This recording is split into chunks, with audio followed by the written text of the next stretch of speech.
Hey everyone, thanks for joining. I hope you can all see us and hear us okay. If you can't, message me in the live chat.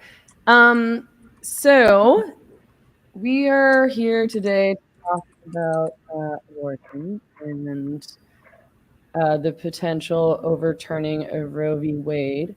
I'm originally Canadian. Well, I'm technically American also, but I've never lived in America. So I'm actually not that familiar with American abortion law and the history of this debate in the US. Well, not as much as the rest of the panelists are.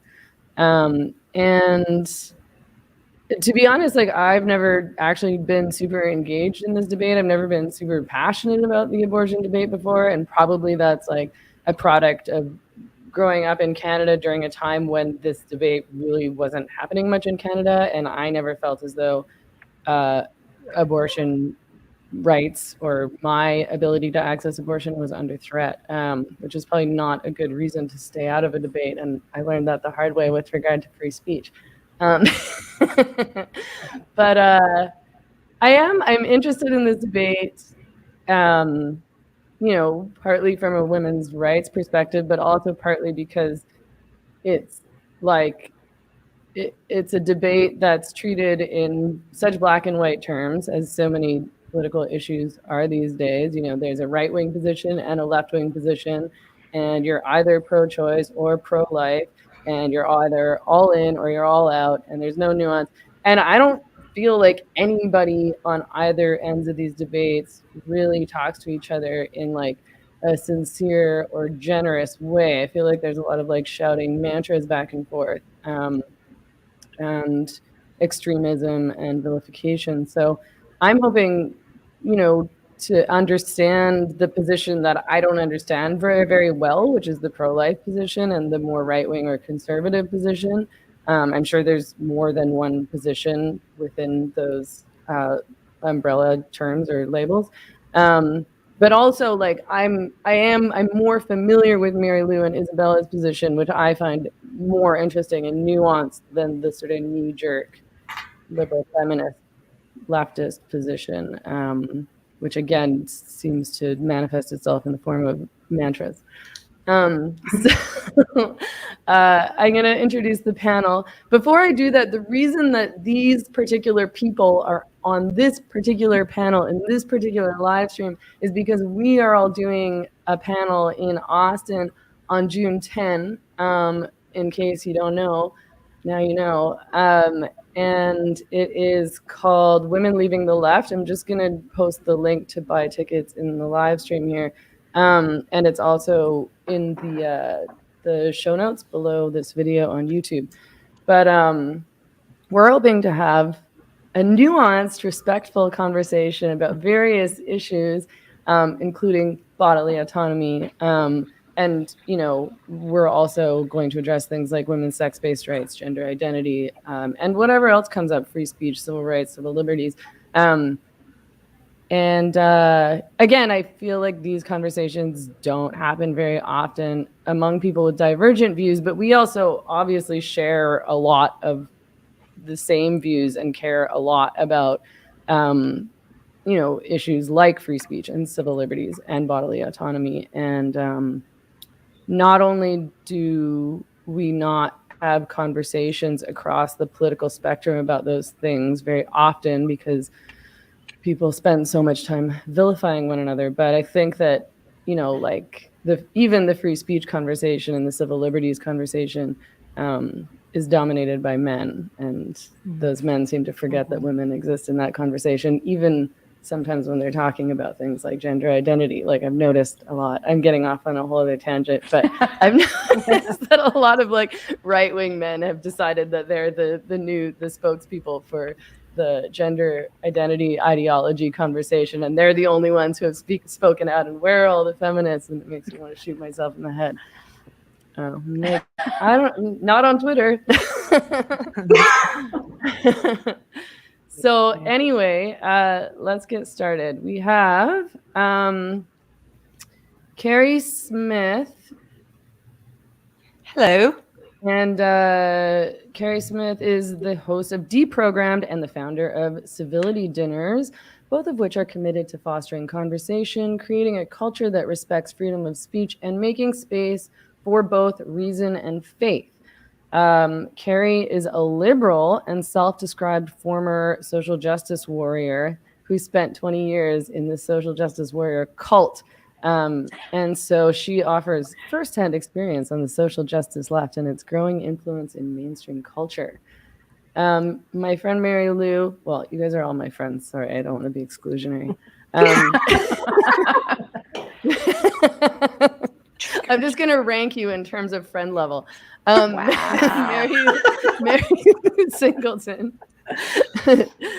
Mary Lou is a mother, midwife, nurse practitioner, and medical freedom activist. She served on the boards of directors of the Midwives Alliance of North America, the National Association of Certified Professional Midwives, the Stop Patriarchy Abortion Rights Freedom Ride, and the Women's Liberation Front. She's been speaking out against female erasure in midwifery since 2014 and is the author of an open letter to the Midwives Alliance of North America protesting the removal of the words woman and mother from the organization's core competencies for midwives documents. Michelle is a mother of 3 and an advocate for families and freedom. After being blindsided with trans ideology in her home and her kids' schools, she began learning more about this pervasive and destructive movement. As a state legislative candidate, she hopes to introduce measures to protect children from harmful medical procedures and social conditioning. And Isabella Malbin is a life coach for sovereign women, a trained hypnotist, so stay woke, passionate birth worker, and podcaster. Through one-on-one coaching, Isabella teaches women the tools to stop getting triggered by everything, to cultivate resistance, to increase self-confidence and birth and sovereignty. And she's the host of the Whose Body Is It podcast. And I'm Megan Murphy. So I think I'd like to start. Okay. Ask questions if you have them in the live chat. I'll try to keep an eye on them, but it's hard for me to pay attention to what's happening in this conversation and the conversation that's happening in the live chat. So if you really do want to get my attention, please use the super chat.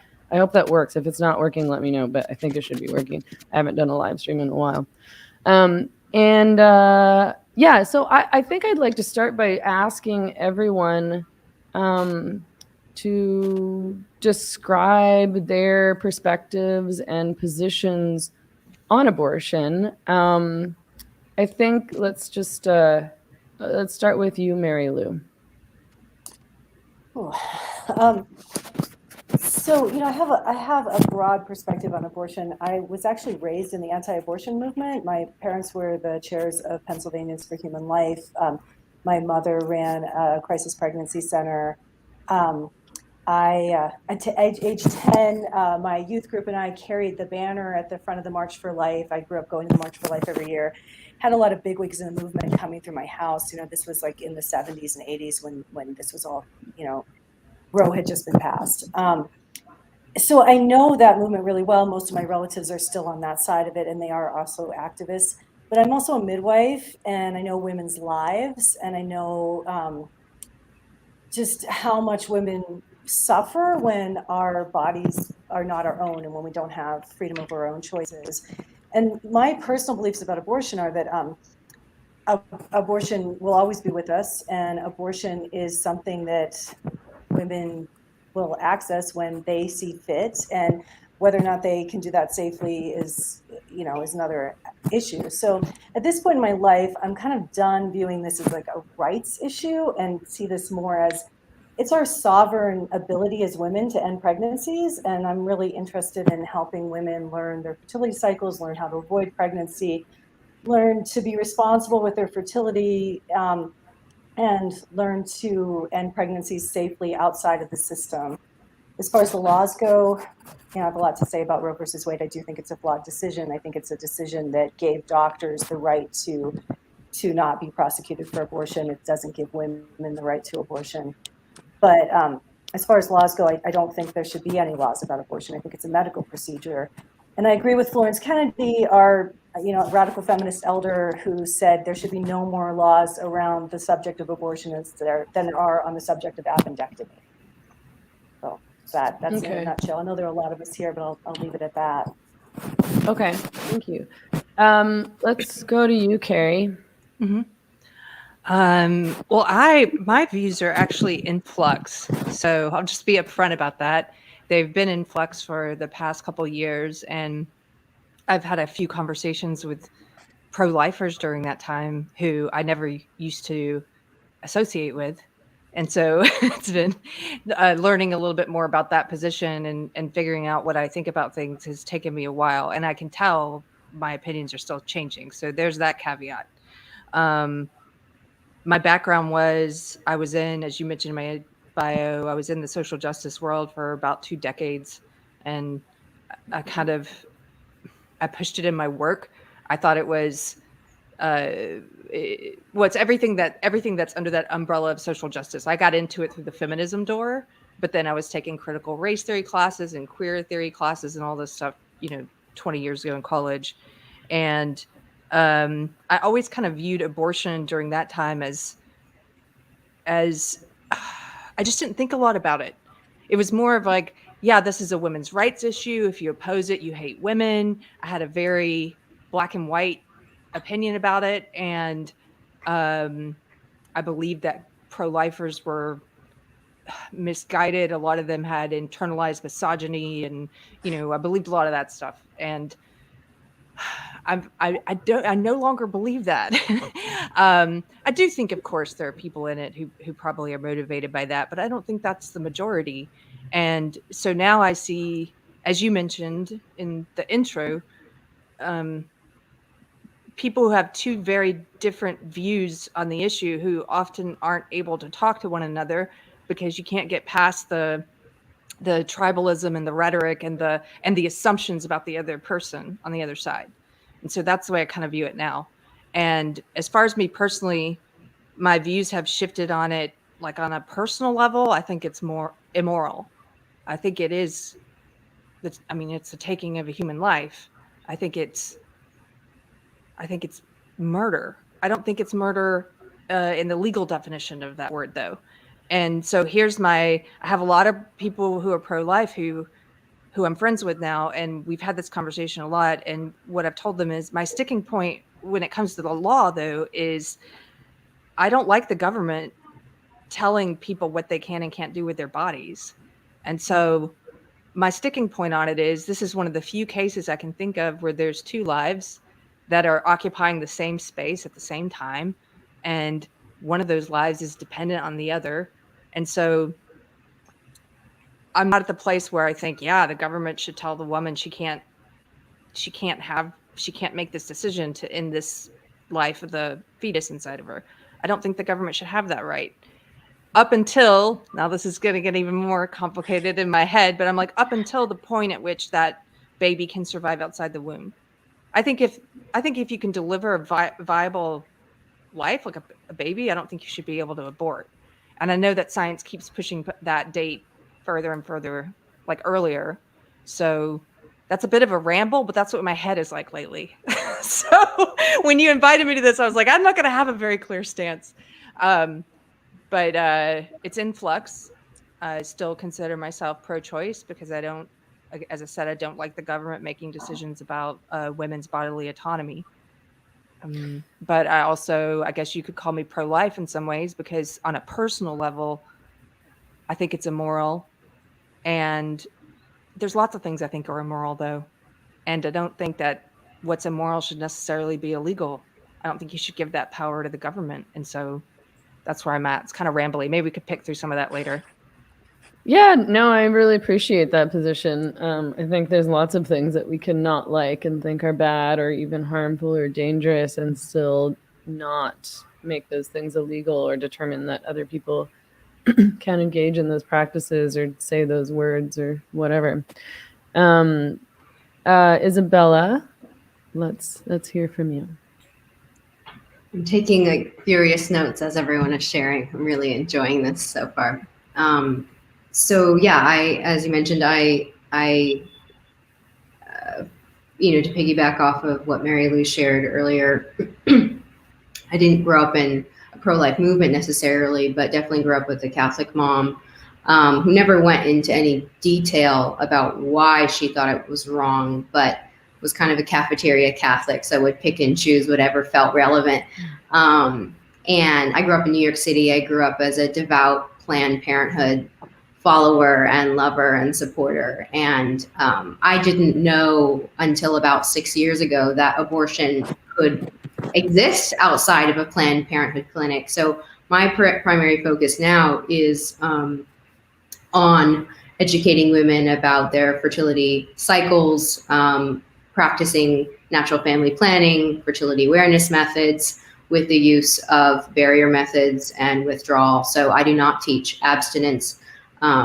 However, my kind of languaging around, abortion, at least in the first few weeks, is how to bring on menstruation, because that is what an abortion is in the first few weeks, is how to bring on a period. And I'm also in a matriarchal studies program right now, and everyone wanted to know from the teacher, when did abortion start? Has it been done from the beginning of time? What's the verdict? And from a totally anthropological perspective on ancient and modern matriarchal societies, the teacher said, Heidi, Abendroth just says, the women knew which plants to use to bring on the blood. Right.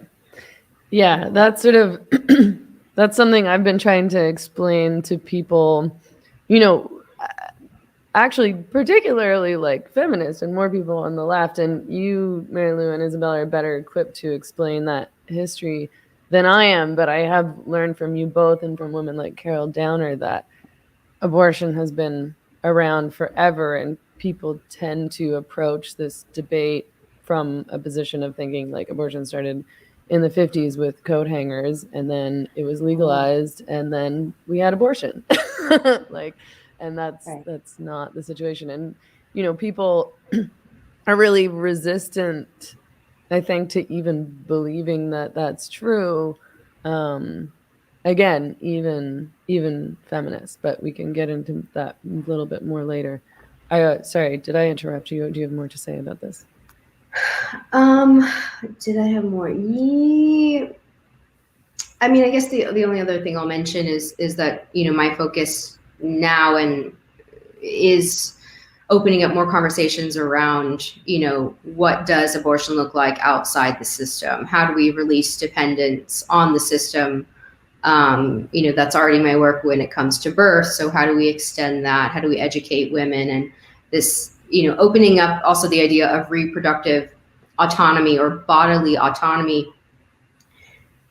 involving community in that. So not seeing that as something you do alone, but starting to ally with the women in your area and really bringing women's health back into women's hands, and really creating women-centered healthcare, which means knowing where to source things, knowing who to trust, knowing who has skills, knowing who is equipped to help you feel good and be safe outside of government-regulated clinics and institutions.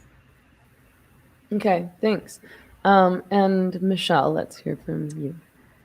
I think I am alone, or I'm at least in the minority here, but I am 100% pro-life. I believe that life begins at conception, and that is the point at which your rights begin as well, because rights are not relative to time, location, race, sex, those immutable things. I don't believe that government should ever fund abortion or allow for funds to be fungible in place of abortion. So I'm fully behind defunding organizations like Planned Parenthood, not just for this reason. There are many, many other reasons that I'd support defunding Planned Parenthood. But I think what we have in common is that we all believe that abortion should be rare. This should not be a commonality. In our developed society, we have so much happening on the preventive side as well as the medical advancement side that increases viability at an earlier stage, as well as increases decreases the likelihood that you would become pregnant. So yeah, I consider myself pro-woman, pro-family, but also pro-life.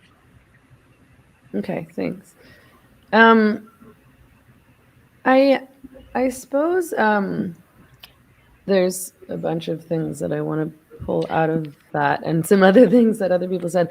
But I'm interested, I want people to understand a little bit more about the history of abortion that Mary Lou and Isabella were talking about, and about your position that this shouldn't be, like, the state shouldn't be involved and that abortion shouldn't be regulated in any way.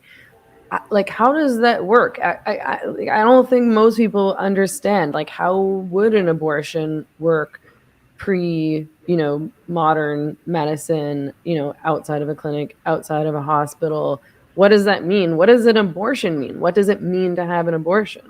I don't know which one of you would like to start on that. Mary Lou? I could start. I think people need to remember that abortion was not illegal at the founding of the United States. Abortion was not illegal when the Constitution was written. And actually, abortion was birth control at that time. And as Isabella said, it was considered regulation of the menses. Pregnancy wasn't considered real until quickening, which means when a woman could feel a baby moving. And there were many menstrual regulation services where folk healers, midwives, helpful people, and some unhelpful people would help women bring on a period. Or usually, often women just had someone in their family who knew how to help them with that. We weren't in such an endocrine disrupted state. Women were aware of their bodies and their periods more. We weren't having this, epidemic of endocrine disruption, I would include in endocrine disruption the hormonal birth control epidemic that's going on. Like we're intentionally disrupting everybody's endocrine system, and women are completely out of touch with their bodies right now. So up until, I think it was 1830 was the very first abortion law in the United States. Abortion became criminalized because of the ascendancy of industrial medicine and consolidated allopathic medicine. And they were trying to get rid of all their competitors. And going against midwives was a big part of that. So the AMA became a profoundly anti-abortion organization. It's actually referenced in the Roe versus Wade decision. I think it was in the 1870s, the AMA put out a statement saying that pastors and men of authority in their communities needed to address the fact that the women of their community had loose morals and were not having a problem with abortion, because abortion was the only birth control available. There wasn't a way to prevent pregnancy other than abstinence. And if you were pregnant, that was what was available. And the abortion rate was actually very high at that time, especially in urban areas. If you look at is it Leslie Reagan, who wrote When Abortion Was a Crime, and she looks at diaries and archives, and many women in urban areas in the late 1800s had many abortions. So these were being provided often by midwives, and the AMA was going after midwives. And this is before antibiotics, this is before blood transfusions. Everyone knew midwives were safer than doctors when it came to birth. Doctors didn't even recognize that they should be washing their hands until the turn of the last century. You couldn't go after midwives on their birth outcomes, but you could come after abortion, and women were not about to go out in the street and say, oh, I've had 5 abortions with her, she's totally safe, because often these are women who were having abortions, as of women are having abortions now, because they're involved with brutal men and they don't want to be tied to them forever, or they are going to be economically punished, or they're going to be outcast from their community. Things were pretty bad if you were pregnant back then and you were outside of the rules. Or if you were married and you didn't want to have a baby every year, it was a rough time for women. But women weren't public about the fact that this was happening and didn't come out to fight for their providers, nor did they even have the vote at the time. Abortion was criminalized before women had the vote in this country. Midwifery was criminalized before women had the vote. I live in the only state in the nation where midwifery has never been criminalized, because the union after this happened, after the AMA had already criminalized midwives, and also because of the nature of New Mexico, it's very rural, and midwifery was the only healthcare for women here. So going back, so that's a bit about the history of like the legality of abortion and the politics around how this happened in terms of the consolidation of the AMA and getting rid of homeopaths and midwives and herbalists and anybody who didn't fit that medical system. So then we have the women's liberation movement, and women like Carol Downer and like the Jane Collective were forming feminist underground abortion clinics, doing many, many, many safe abortions. The Jane Collective did over 10,000 abortions. They never had a bad outcome. And they started off helping women go to doctors who were performing underground abortions. And they realized the doctor they were working with wasn't a doctor. He hadn't been to med school. He was faking it. And so they made him train them. They're like, if you could do it, we can do it. And they did over 10,000 abortions in the Chicago area. Carol Downer's group trained women in small groups and menstrual extraction groups to help each other with early abortion in a less centralized way than the Jane Collective. This was all happening, and this was a big threat to medicine. And the Roe versus Wade decision is about protecting doctors' right to own abortion more than it's about women's right to abortion. Nowhere does it say in there women have a right to abortion. It says right in the decision that the decision to have an abortion is between a woman and her doctor, and ultimately up to the doctor. And the doctor has the right to decide whether or not to administer or even prescribe, which means to prohibit an abortion. If you read the ruling, it's not a pro-woman ruling at all, and it's not a ruling that gave women the right to abortion. It gave doctors the right to perform abortion. So all of that needs to be parsed out when we talk about what we're arguing with. That being said, it's been 50 years. Our culture is reliant on abortion, I would say, in some ways. Like people have gotten used to this. It will radically change our culture to lose safe abortion. Maybe in some ways for better, maybe in some for worse. Like, I don't like hypersexuality. I don't like people not taking responsibility for their fertility. I don't like women having to have transactional sex with men they don't really want to be involved with. I think if someone's having an unplanned pregnancy, something went awry in her life. It's never because she planned an unplanned pregnancy. That doesn't happen. But it's going to be incredibly disruptive. And then I get very concerned when Michelle and many, many other people say, like, civil rights begin at conception or fertilization, because that means for the pregnant woman, pregnancy becomes a 9-month suspension of her civil rights.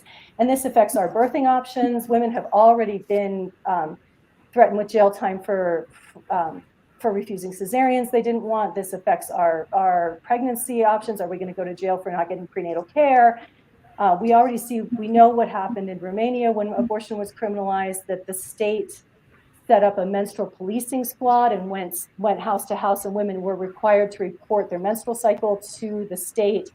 And every pregnancy was accounted for from the moment your period was late. And now with our mass surveillance system, absolutely anti-abortion laws could be turned into that in a heartbeat. Like, it's like Edward Snowden has said, we have turnkey tyranny now with mass surveillance. So I think people like you, Michelle, need to be very, very careful what kind of laws get into place, because absolutely those laws can be used to criminalize home birth by people who think the baby has more of a right than the mother to, in that situation, who don't trust women to make a decision to have a home birth, to forgo prenatal care if they want to have a wild pregnancy, to say no to a cesarean that's being presented to them. Like this, when our bodies become regulated by the state, women suffer, and we have countless examples of that, of women suffering because our bodies are being treated like state-regulated incubators. So, okay, that's a lot. Thank you for that. I guess I'm interested in like what I know you and Isabella are essentially saying, I might be framing this inaccurately, that there shouldn't be any laws around abortion. And I'm wondering what that means. Are other medical procedures legislated? Like, are there regulations around other medical procedures? I mean, is it actually possible that there can be no laws around abortion? What does that mean? Maybe I'll turn to you, Isabella, unless you don't have anything to say, in which case I'll turn back to Mary Lou, and then I'll come to you two also.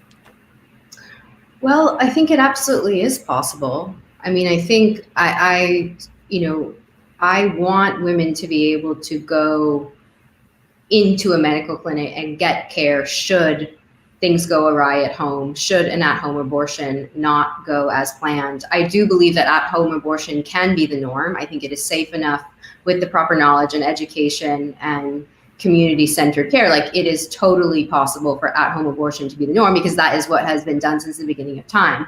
Can I just interrupt you for one? What does at-home abortion mean? Is that like a woman taking a pill, or is that like a doctor comes to her home, or a midwife, or what does that look like? So it could mean anything from a chemical abortion to like a self-inflicted abortion. So like a chemical abortion would be like a pharmaceutical pill.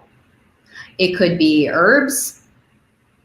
And then a self-inflicted abortion, or, you know, like a manual abortion, would be a kind of abortion, something like menstrual extraction, where there is no ingesting of any kind of pill or herbs, but there is a combination of pressure and suction that takes the endometrium, the lining of the uterus, out of the woman's body. So that's when I say at-home abortion. I don't mean hospital coming to the home. Now, does that clarify a little bit? So I forgot what I was saying before with at-home abortion methods, centering at-home abortion care. So I think that, yes, women need to be able to go into a clinic or a hospital should she hemorrhage, which can happen in a birth as well, right? So I am not under the illusion that we do not need hospitals, that we do not need emergency care, that modern medicine has, allopathic medicine has no place in our lives. But just like birth, I believe that birth is inherently safe and can be done at home. With that said, sometimes hemorrhage happens. Sometimes we do have emergent issues, in which case we are lucky enough to have that medical establishment to go to. So I don't believe that. I also don't believe that it's common at all. I think there's a big myth around, second and third trimester abortions, that these are commonplace, and that women just wake up one day and they're like, oops, I actually just want to have my latte and like continue being the CEO of my company. And I'm just like not ready to give up things. Like, I have never met a woman like that. I have never heard of a woman like that. She is a mythical creature that consistently gets brought up in this debate. Now, also something that, as someone who attends women in birth, like, these women are the same women. So I think there's a lot of internalized misogyny around this debate, in seeing the women who get abortion as distinct from the women who have sometimes 4 or 5 children. With that said, I just want to name that I have supported countless women who have a moral, ethical, religious kind of opposition to abortion, and that's also is not something that's talked about. Like, we can be respectful of someone's personal choices and look at women as a class and want something else. So I don't know if that answered your question, but I'll leave it there for now. Okay. Michelle, I wonder, can you talk about what you think about abortion laws? Should there be abortion laws? What should those laws be? I think that there is this idea, this notion, like, it's going to exist, so we might as well allow it. And I think that in itself is a slippery slope. I mean, abuse will always exist, but we shouldn't allow it. Murder will always exist, but we shouldn't allow it. That being said, a woman who is in a position where she feels she has no other choice, I don't feel like that woman should be necessarily criminalized.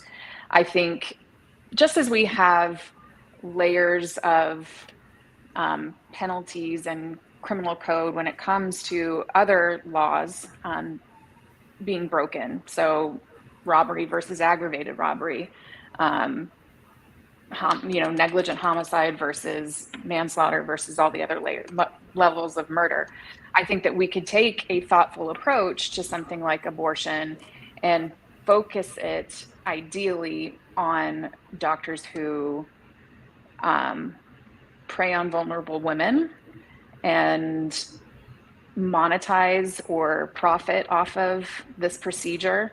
I think in a lot of cases, I know that you guys are describing a woman taking sort of sovereignty over this process and doing it at home, and that's not the norm. The norm is a doctor who's making money off of the procedure or an organization that's making money off the procedure. And we are basically, we're subsidizing the end of life for a human. And I morally can't get behind that. And I think it's the responsibility of a government to protect life at the very, very least. And the fact is that maternal mortality is quite low. I mean, we have millions of births per year and less than 1,000 maternal deaths within the first year of live birth. And I want to address Mary Lou, who has concerns, and I acknowledge that, but I'm a mom who has had 3 kids naturally. The first 2 were birth-center births. The third was an intended home birth, but he came too early. There have been pro-life legislators in my state who have done a great job of actually opening up the rights of mothers to choose how they birth, to freely choose. I have a long history of promoting natural birth and defending the rights of women to decline a C-section, decline induction, and I've done it myself. So I understand that you may see a slippery slope there, but I don't find that to be a realistic threat.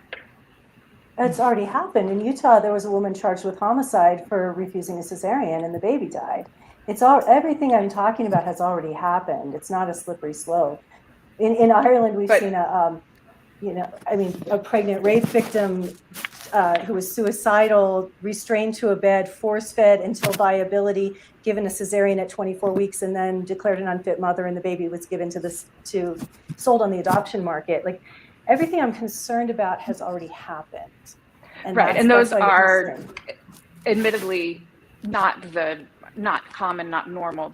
They're anecdotal, very rare, and very extreme cases.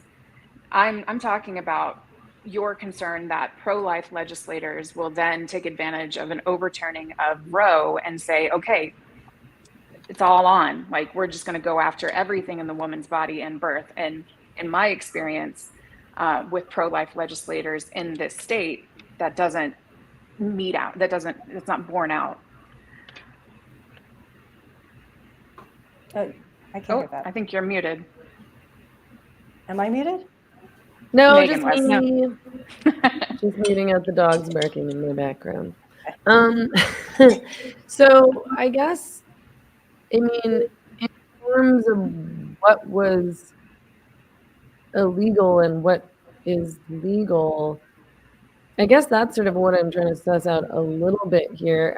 I know that we could be talking outside of that conversation also, but are you saying, Michelle Moore, that you're interested in, it's like the organizations or the practitioners or the people who would profit? I mean, in Canada, profit thing isn't really a factor because nobody profits from abortion because of our socialized healthcare system.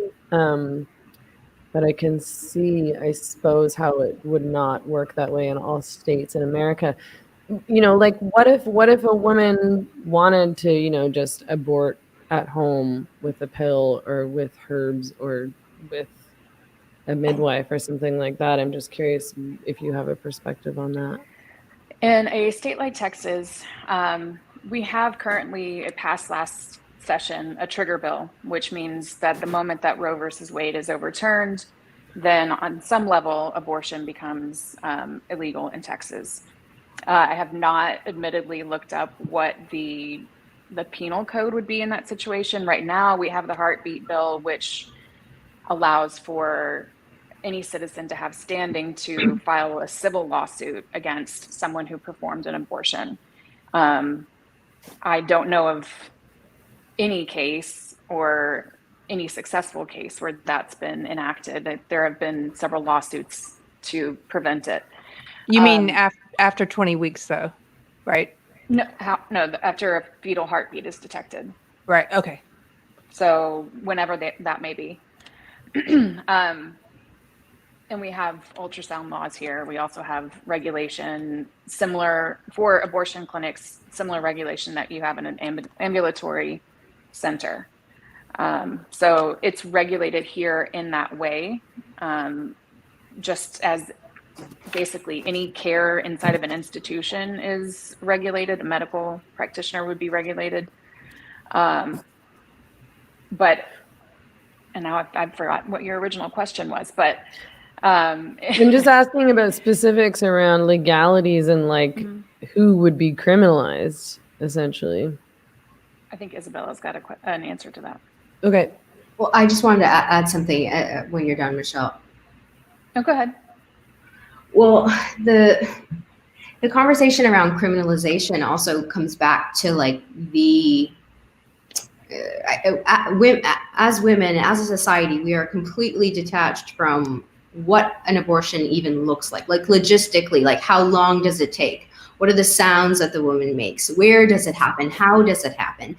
In the same way, there are many, many similarities to miscarriage.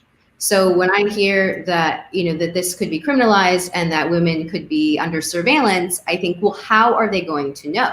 Is this woman going to be surveilled because she got in a jacuzzi 3 nights a week, in her 3rd week of pregnancy? Did someone catch her on the neighbor's trampoline? I mean, these are the things that we really have to go to the extremes when we're thinking about criminalization. How far are we going to take it? Because, well, the 5 of us might not take it to that place. Someone else will. Someone else might, And so I agree with you, Michelle, about the industry and the profit. And I think Mary Lou feels the same around the medical sales, particularly of the placentas. And I think one thing that upsets me about focusing on the cells of the aborted fetuses or the placental tissue that is recovered, well, from a live birth, medical sales industry gets 100 times that volume of stuff that they can sell and profit from. So if we want to go after the industry, if we want to go after, the abuse of women's bodies and the betrayal and the theft that goes on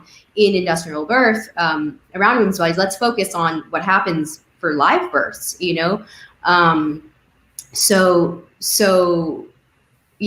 I am totally against the sales of the medical sales of women's bodies, women's organs, particularly the placenta. And I wish that in this conversation, even with the intersections of medical freedom and the ingredients in our vaccines, like I wish that we would shift away from abortion to talking more about the profits and the use of the live birth, the fully formed placenta and tissue. And I think it was in 2015 or 17 that one of our pro-life legislators authored a bill to allow women to take the medical waste of a placenta home with them after a hospital birth. So I think we're on the same wavelength when it comes to a live birth and prenatal services.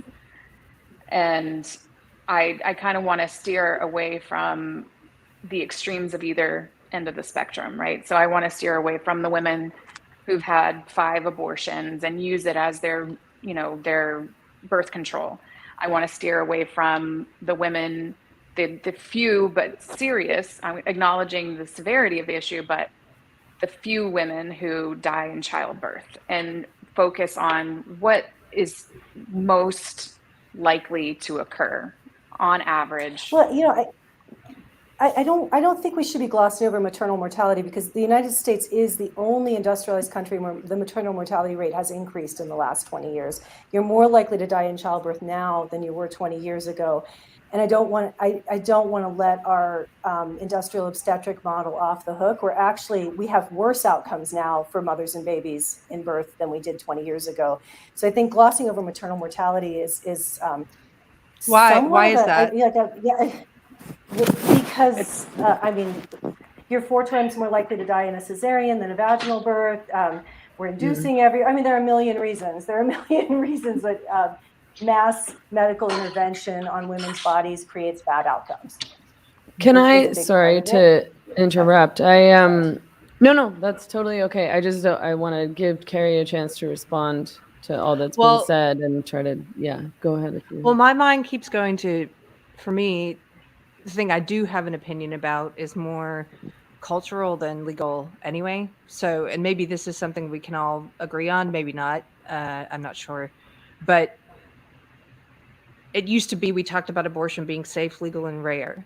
And what's happened over the past 5 to 10 years, maybe, I think I've seen the culture shift to where, in the service of protecting abortion rights, the pro-choice movement has become something that I don't identify with anymore or have a lot of good feelings about anymore, because I think it's become kind of grotesque. And what I mean by that is, we've gotten to this place where we've got late night comedy shows doing shout your abortion like dancing and singing routines, and there's all these, I know it's not the whole, and I know somebody might say these are the extremes, but you've got all these young women on TikTok now doing videos about just kind of crassly talking about abortion like it's no different than having your tonsils taken out. I saw a thread where somebody had posted a picture of an aborted fetus, and just the comments that women were making, just entirely cruel and disgusting. And I was like, that's not me.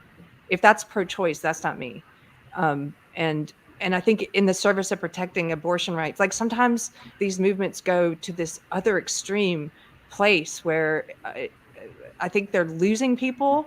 It's certainly causing me to wake up about some things, because that's not what I want to see. Even in the abortion, like the amount of time during the pregnancy at which I think it should be legal, I don't think any of that is about woohoo, shout your abortion, or be proud about it, or put it on a t-shirt, or treat it like it's nothing.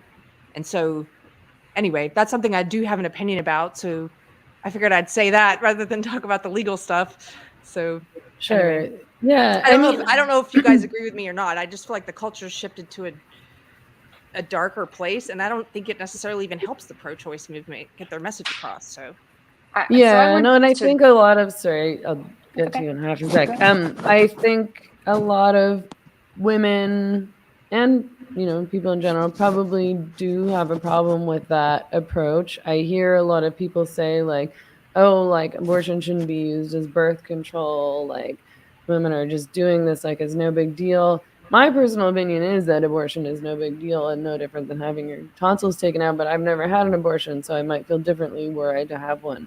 But I do want to talk about that aspect of the debate. Like, is there a concern from any of you that like women are just too casual about abortions and they're treating them as just regular birth control? I mean, I think hormonal birth control is bad and women shouldn't use it either way. So, I mean, maybe there's a better word to use than birth control, which Isabella and Mary Lou probably have a better word to use. But like,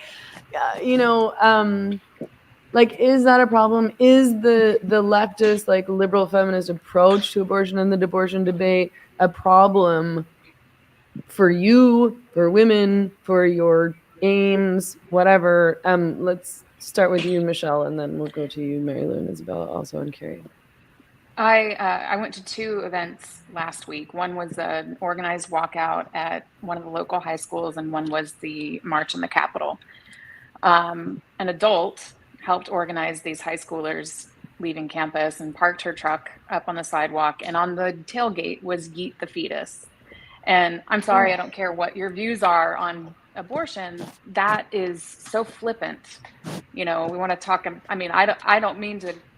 I didn't intend to gloss over maternal mortality. That's not my intention. But that is an absolute ignorant statement to make, because it's ignoring the seriousness of this issue. It's making it a joke. And when I went to the Capitol, a majority of the signs that were being carried were an endorsement of,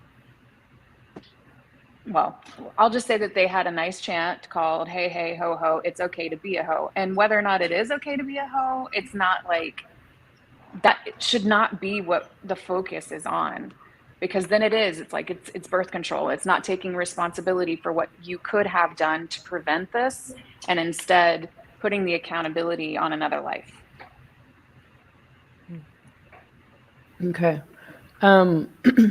Isabella, I'm curious to know what your thoughts are about, those questions around, the issue of, women being too casual, women treating abortion as birth control, the liberal feminists and the left being kind of flippant and like celebratory about abortion. Is there a problem with the way that liberal feminists approach this debate and this issue in the first place and at all for you? Yeah. So this idea of responsibility with birth control is interesting, because the first thing you learn as a birth control educator, fertility awareness educator, as a midwife, is that no method is 100% effective. None. Right. So this idea that we are either responsible or irresponsible is what has gotten so many women on birth control to begin with. And this is the rhetoric that one experiences, one modern woman would experience going to her gynecologist. Do you want to be irresponsible or do you want to take the pill? Because those are the only two choices you have. So would I ever shout my abortion if I had one? I don't know. Maybe 6 years ago I would have. I know plenty of women who will say to me that their abortions gave them their lives back. Brought them back to life, that it was the best thing that ever happened to them. I also, hold the stories of those same women saying that at the time it was the most brutal thing that had happened to them. And when I say brutal, I mean brutalized in terms of the care that they did not receive at, in clinic medical abortion. So I tend to veer away from the kind of lateral, like liberal feminists shouldn't do that kind of thing, because one thing, because I am a former liberal feminist, and I really see us as victims. This is a symptom of disembodiment. This is a symptom of not having proper education, and this is also a symptom of no one ever really sitting us down and saying that you are fertility. You don't turn it on or off. You just are. You as a woman having penetrative sex, you are fertility. And any man who consents, who has sex with you, needs to know that that is not something that you can necessarily control. Even a fertility awareness educator cannot always control whether she gets pregnant or not. And that is a result of the efficacy, which, no method is 100% effective. So I veer away from this discussion around responsibility and sloppiness and, like promiscuity. I think that is part of it, but I think it's a sincere attempt for, when women say they're shouting their abortions, I hear that and I see that as a sincere attempt to assert some kind of control. Now, I don't think that's control. I think that's an illusion of control, because the power has been given away to, an external authority in that sense. But I see it as an attempt to assert control and independence and sovereignty in a kind of a roundabout way. Okay. Mary Lou, I wonder if you have thoughts on this. Well, I share your distress about what's happening to our culture, Michelle. And I think, I'm like a passionate Irish lady, and I know we're going to be friends. I want to say that, okay? But and I appreciate where you're coming from, and I know we have our Venn diagrams overlap a lot. On this issue, like so many other issues, I really, I think what's the law of physics? Every action has an equal and opposite reaction. I think that in many ways, the legalization of abortion did liberate women, and I agree that it created this horrific other problem. I think that metaphorically, we just keep repeating the Garden of Eden story, like we just keep trying to make things better and making things worse. And I think that we'll see the flip side when we criminalize abortion, which is what we're about to do. I mean, I think there's going to be a Republican tsunami. I think I'm certainly never voting for Democrats again after what they've done to me for the last 2 years. And I think we will see women going to jail for miscarriages. I think we will see women being surveilled. But I also think we'll see people being more responsible with their sexuality in larger numbers. I think we'll see men being a little less cavalier about women's bodies in heterosexual relationships. I think that birth control and abortion have created a lot of hypersexuality and a lot of destruction of some stability in our society. And I also think it's great that we don't have Magdalene homes anymore, and it's great that we don't have 15-year-olds being sent away for a year and coming back and never being able to tell what happened. And we don't have overflowing orphanages, and we don't have, I think whatever we do, it's going to be a pro and con situation. But no, I think what you're saying is true, that people have become really cavalier about human life. And as a midwife, I'm going to say I'm 100% pro women's sovereignty and right to abort if that's what they need to do, because I am so invested in motherhood as the most important thing in our culture. And I value motherhood so much. And I think that what a woman is aborting is not a baby, but motherhood, and that she does not want to continue the process of becoming a mother. And the mother-baby relationship is the most important thing in the world to me. And I think that if a woman wants to abort that process, I'm going to trust her in that, though I'm going to really, I have many women who come to me thinking they want me to help them with abortion, who walk out the door planning to continue the pregnancy because we just sat at the crossroads together and really understood, they did have choices. But I fear that once again, we're going to get into this. We already have a total degradation of motherhood on the left with surrogacy. We have a complete degradation of motherhood on the right with adoption, not abortion, as though that's not a disruption of the most primal bond of our society. If that's not the most anti-family thing that you could say, that motherhood is just an incubation period, and then it's not motherhood, it's just taking someone else's baby. So I'm confused, as a lot of other people, but I hear what you're saying, and I hope people do get more serious about being responsible with their bodies. And I fear for the future. I really fear what's coming for women.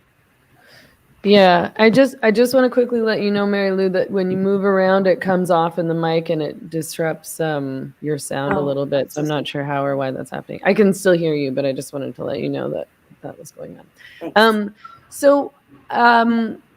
I mean, there was a question in the comments from someone asking, what does the panel think about casual sex? And that's kind of too big of a question for this panel. But I think I suppose we could talk about responsibility and where responsibility lies in terms of pregnancy and who gets to decide. I know, a lot of people maybe on the right or pro-life people or whatever will be like, well, keep your legs closed, or don't have casual sex if you don't want to get pregnant.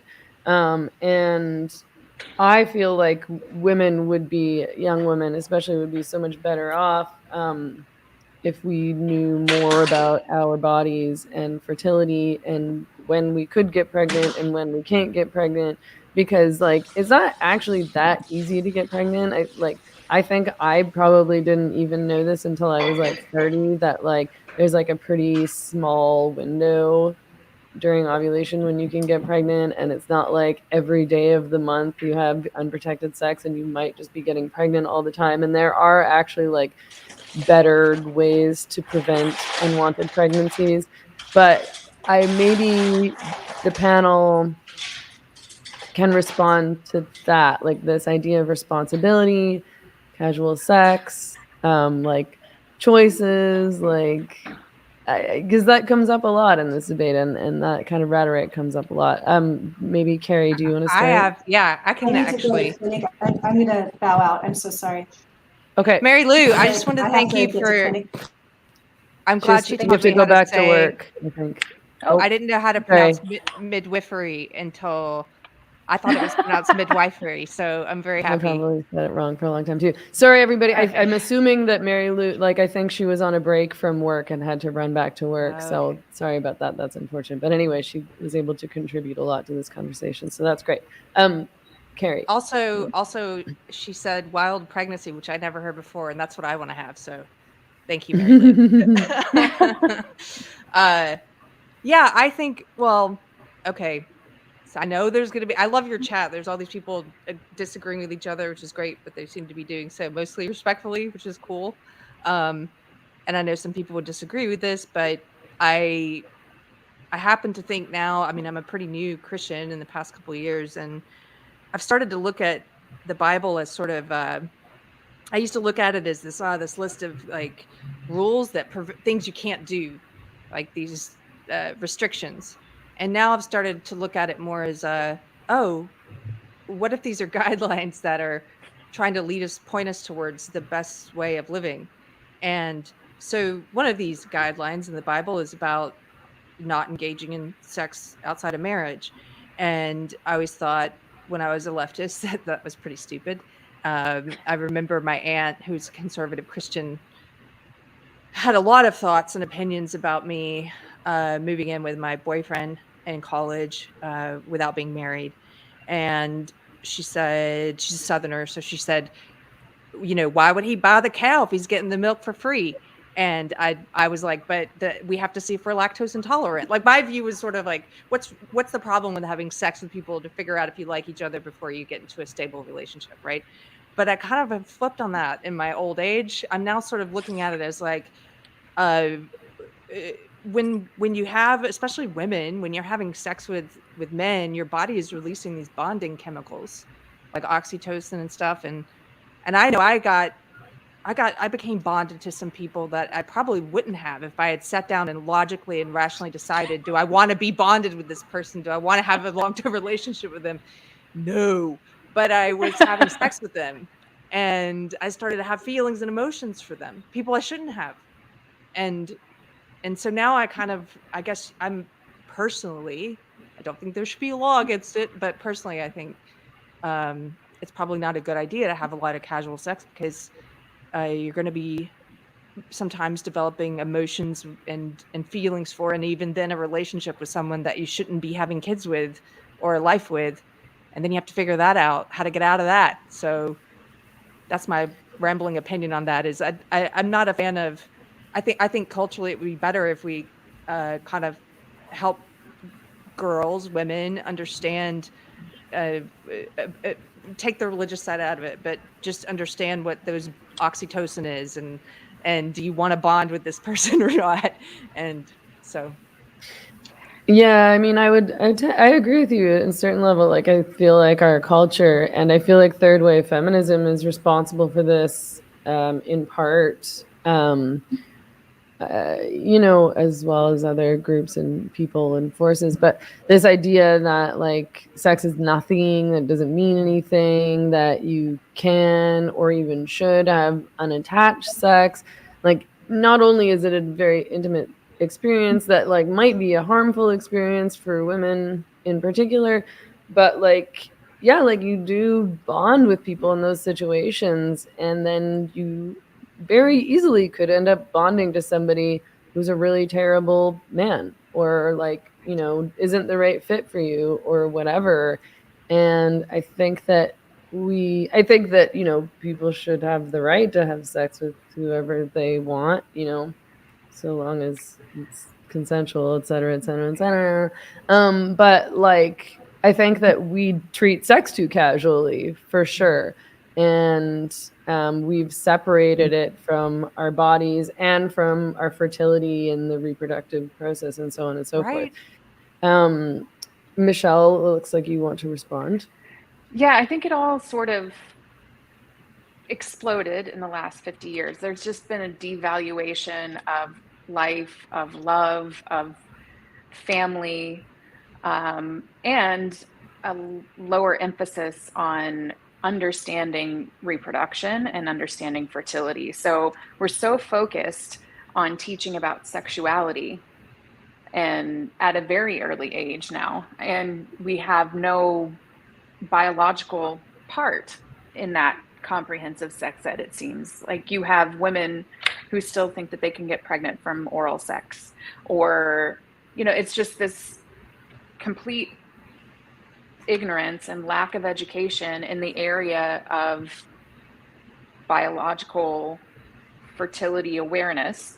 And then this explosion in hookup culture and this idea that if you aren't behind casual sex, then you're somehow slut shaming. But, I wouldn't be an advocate for it for my children, either my son or my daughters. So it's not a one-sided thing.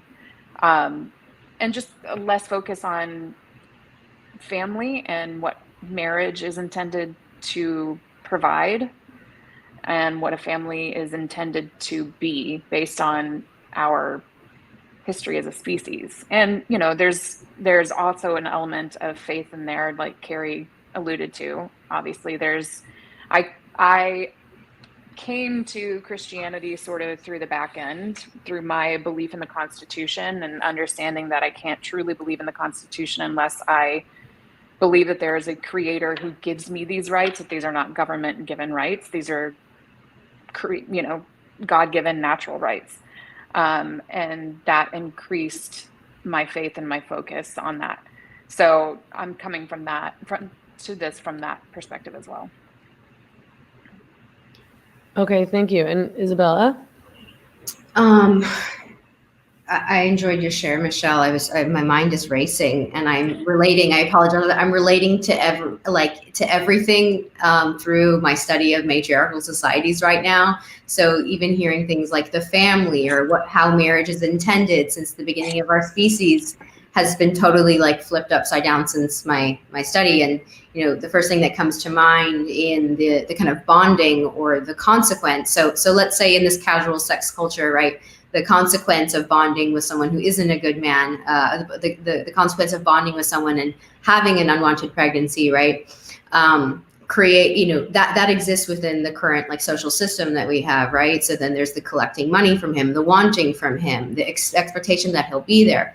In matriarchal societies, the men who take, the men that are responsible for the women are related through the bloodline. So it would never be expected that the man who gets you pregnant, the man that you're having an emotional romantic relationship with, would be your everything. Which is why in modern matriarchal societies, women have what's called a standing marriage. So they cycle through men, and it doesn't mean they're polyamorous, they're monogamous. And when there is no more romantic interest in one another, they will each find a new partner, and nothing else changes in her life. So her children are still fed. She has a roof over her head. Her social system is the same, other than her romantic partner kind of coming in and out. So when it comes to casual sex in this set of social conditions that we're in now, I mean, I think that it could only transpire with the influx of allopathic birth control, hormonal birth control methods, right? We wouldn't be in this scenario if there were these kinds of steps that women would have to kind of go through in their mind and kind of consider, is it worth it? Okay, this guy's really, really attractive, but I'm also in my fertile window. Is this a risk I want to take? Versus I can have penetrative sex every day of the month because I have an IUD and the effectiveness rate is so high. So yeah, I think this idea of casual sex and whether it's good or bad or acceptable or we're going in the right or wrong direction, wouldn't even be a consideration without the influx of hormonal birth control, the wide availability of hormonal birth control. I'm curious about something. Sorry, go ahead.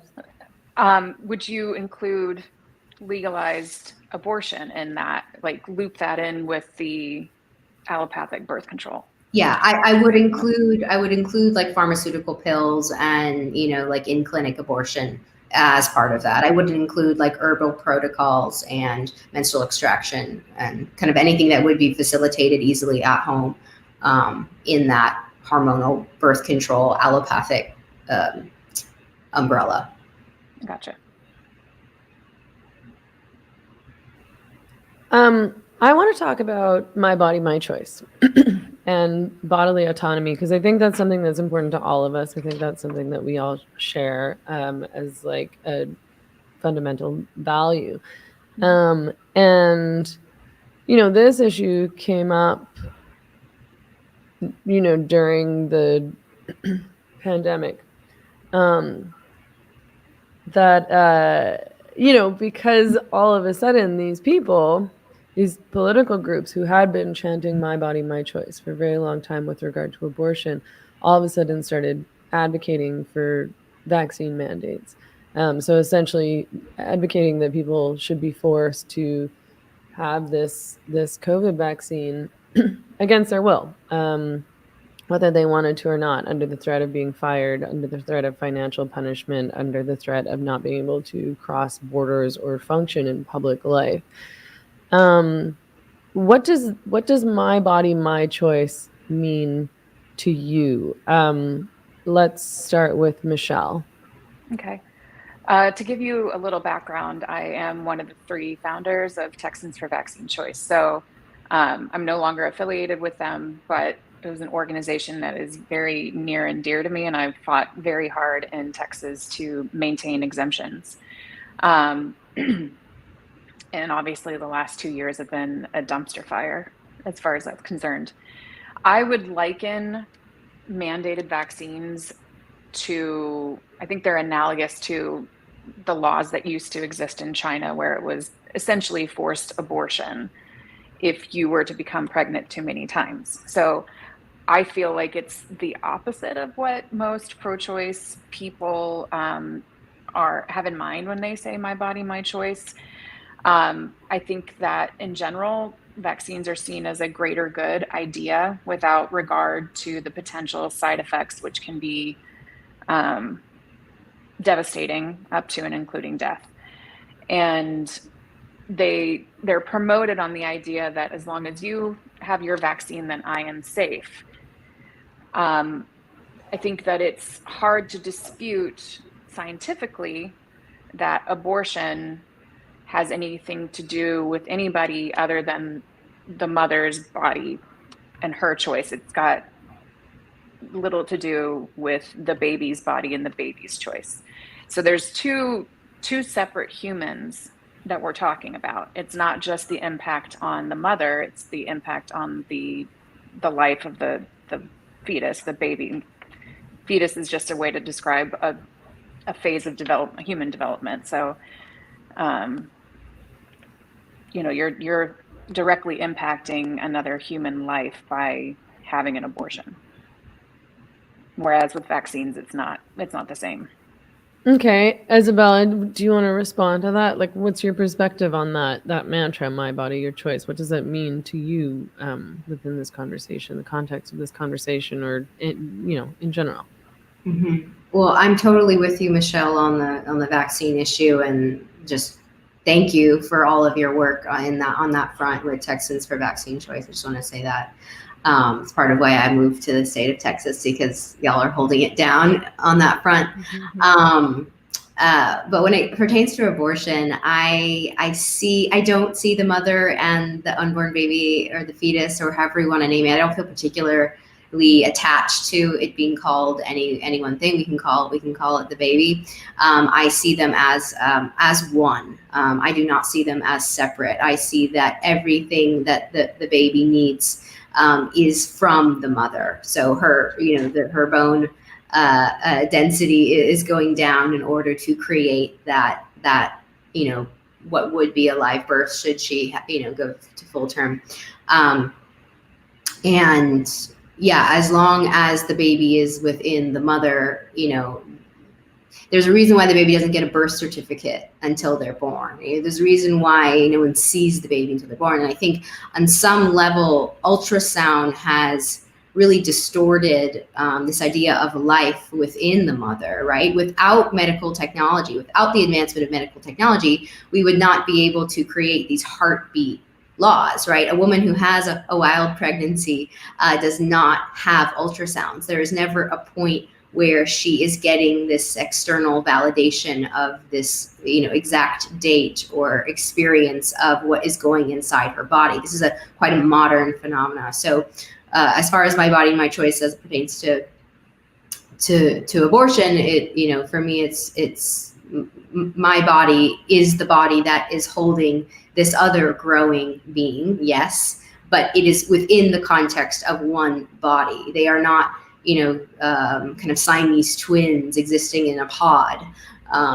It is one woman holding the, what would be, should she continue her pregnancy, yes, a live baby. But and also the last thing I'll say, Michelle, you mentioned the kind of the term end of life, and I don't see them, when I think of end of life, I think of a person who has lived maybe a short life or a long life, and what that care entails and what that means to care for someone close to death. And I see that entirely distinct. And I can't even compare the 10-minute process or the 40-minute process of the removal of an endometrium, of the lining of a woman's uterus, to the care that is required to facilitate someone from being alive to being dead.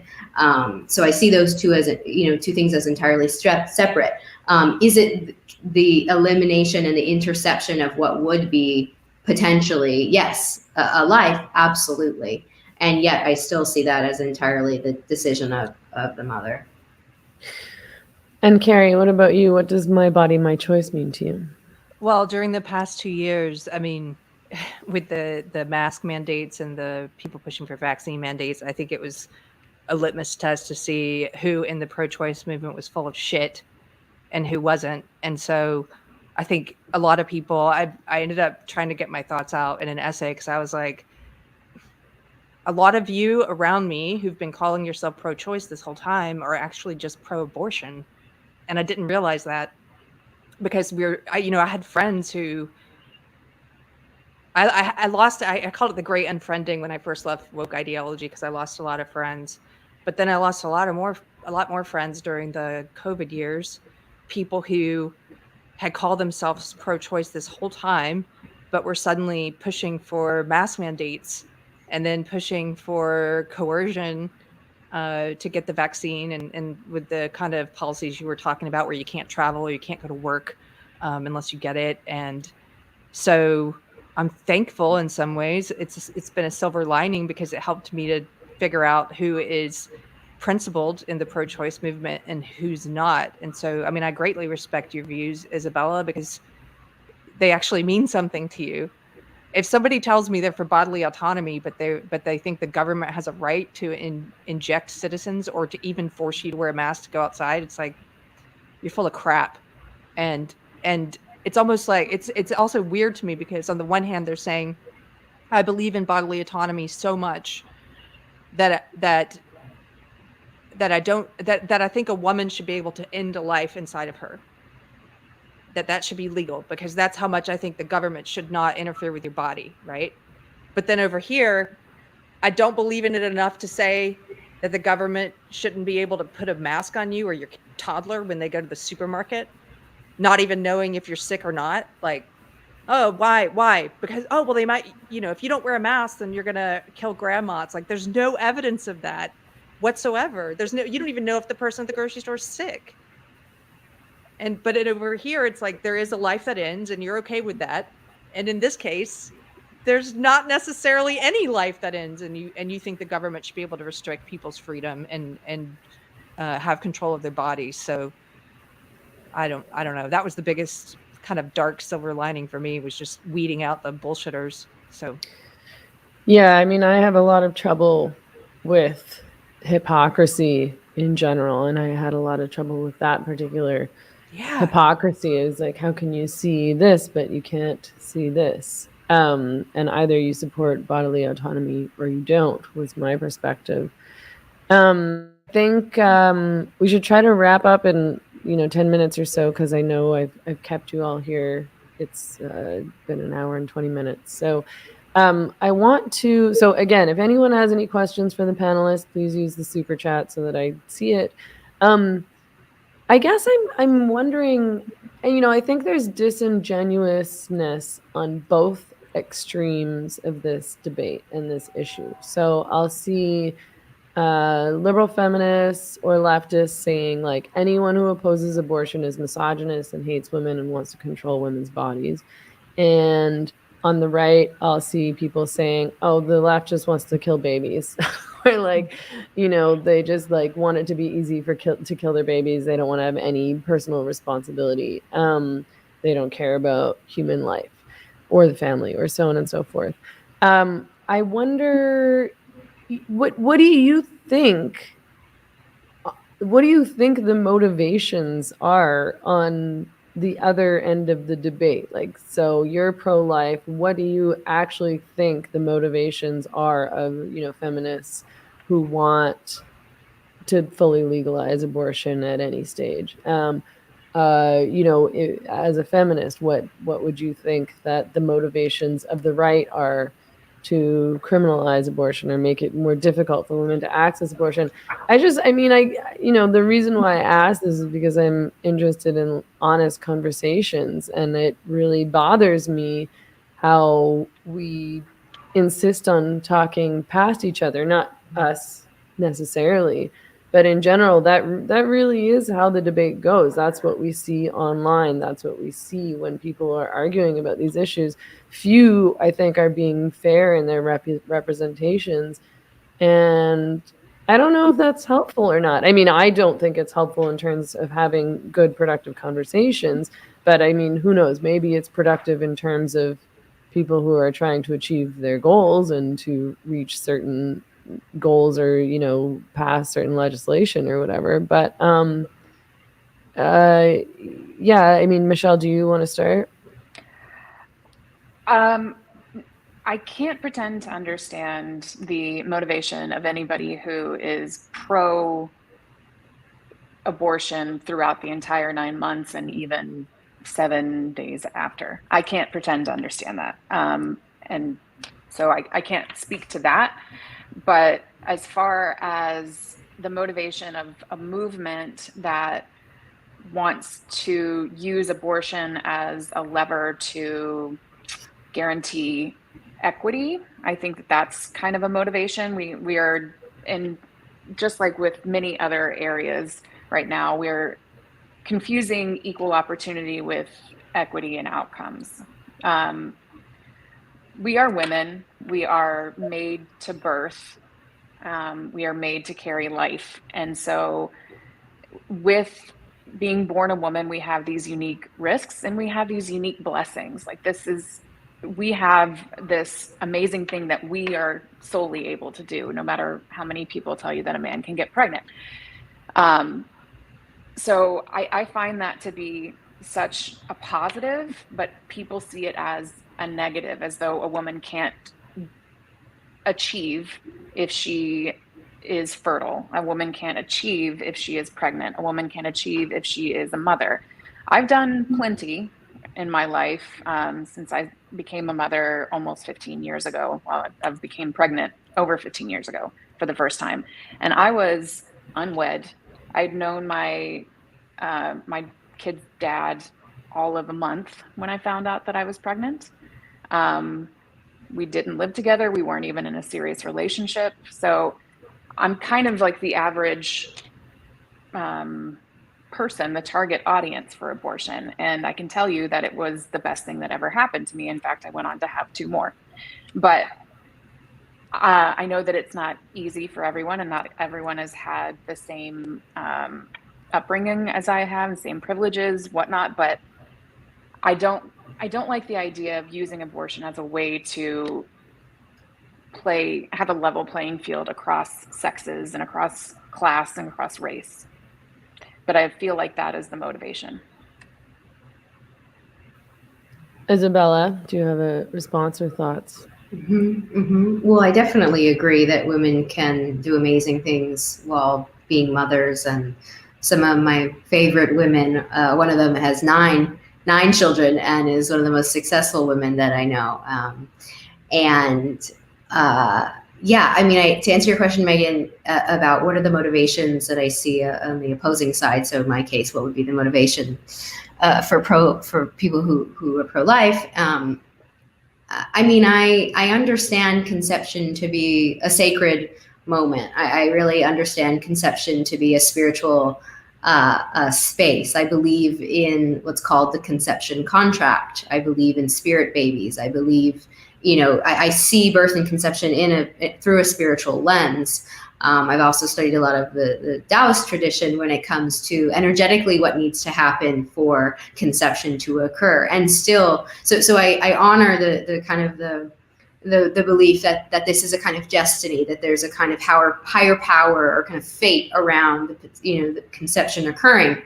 And still with that, I also see that, kind of destined moment as part of a larger destiny of that woman's life, which might include an abortion.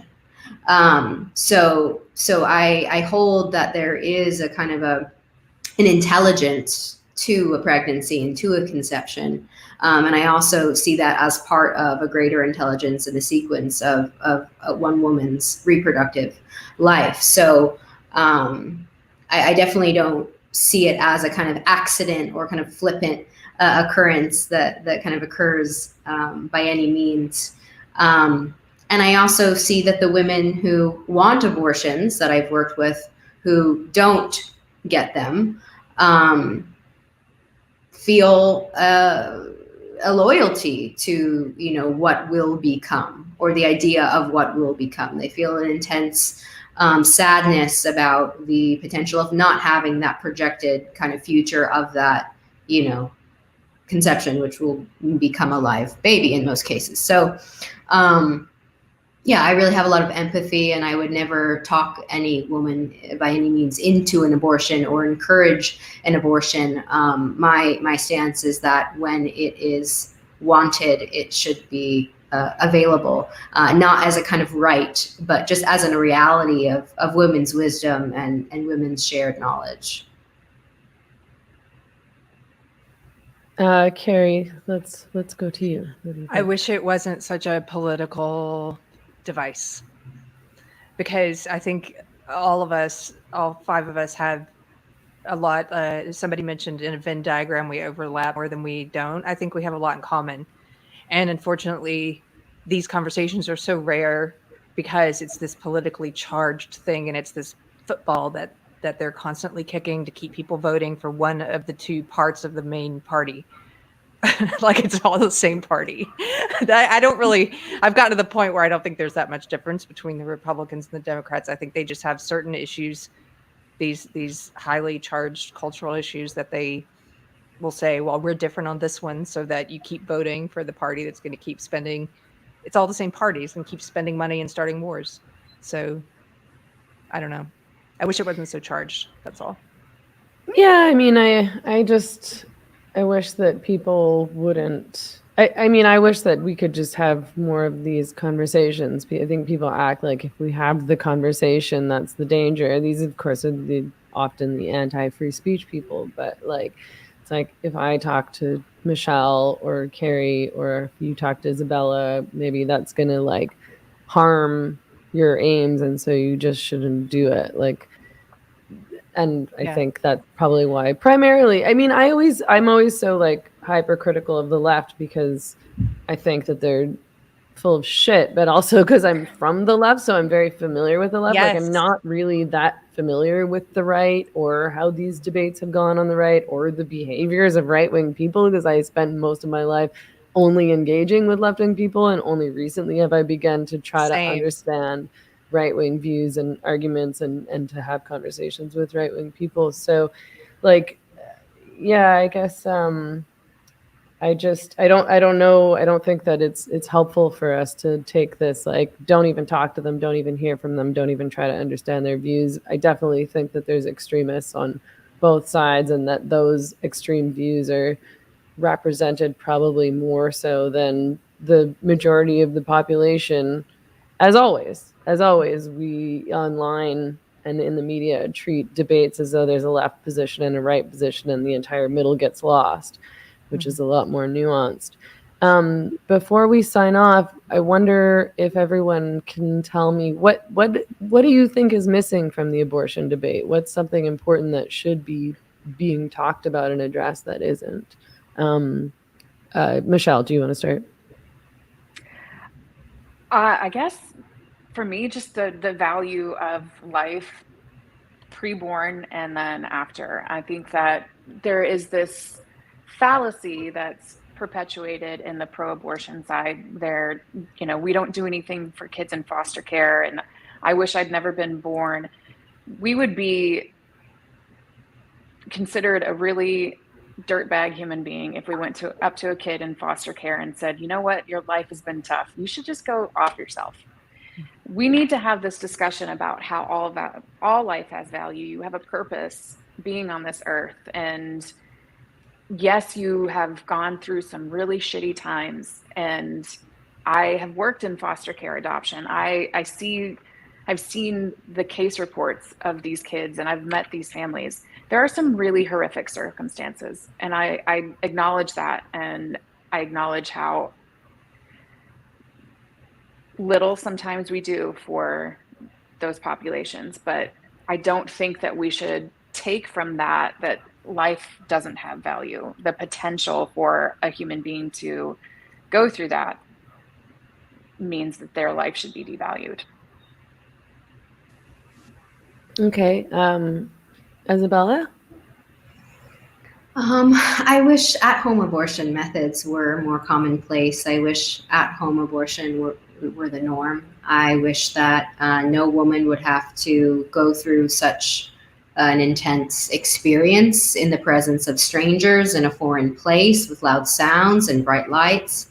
I wish that fertility awareness was talked about more in the abortion debate. I wish that girls were educated from a very young age on how to track their cycles. I don't think that is ultimately the solution to abortion, but I think it's part of reducing the need for it.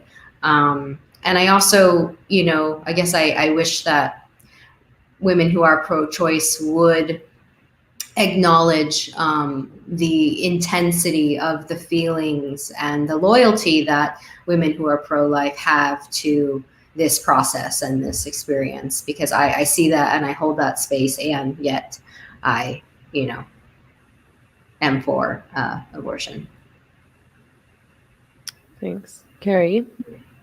I think people who are pro-life should focus on changing the culture, maybe a little. Not that they should focus on changing the law. I'm not telling them what to do, but focus on changing the culture a little more, because we've lost control, I think, of culture right now. I think we're out of whack. And I think there should be more of a focus on what's sacred about sex and relationships and motherhood and pregnancy and all these things. And I think that's something all of us might be able to agree on, maybe. Yeah, I mean, I think we talked a little bit about that aspect before. The sex means nothing. Casual sex is fine and good, and we can be unattached, and so on and so forth. And I really agree with Isabella again about, we really should be teaching girls and women about their bodies and their fertility. And it's like appalling how little women and young women know about their bodies. And I know that from experience, and feeling angry as like a very adult woman being like, oh, I had no idea. No idea. I just got a book. And I'm in my 40s. It's like all you need to know about fertility or something like that. And I'm like, Yeah. I have no idea. And hormones and all of the things that we do and eat and are in contact with that impact our hormones and how much our hormones shape our health. And it's totally maddening that fertility is treated as though it can be dealt with via a pill that is harmful to women's health. Mm-hmm. And that we all pretend isn't. Well, not we all. Again, I should stop saying we all, but, the medical establishment, liberal feminists, like probably most liberal people are like, oh yeah, just take your pill. No one knows what the impact is. Very few people seem to understand. Anyway, I'm going to let everyone go. It's been an hour and a half. Thank you so much for joining. I found this conversation super interesting. I really enjoyed it. I'm really looking forward to more conversations like this with you all. I'm really looking forward to Austin, June 10th. I hope that people in Austin who are watching will come. I'm posting the link to buy tickets to the event ahead of time. And I think it's going to be awesome. I'm really looking forward to hanging out with you all in real life. Thank you so much. Okay. Thanks, everyone. Take care. Bye.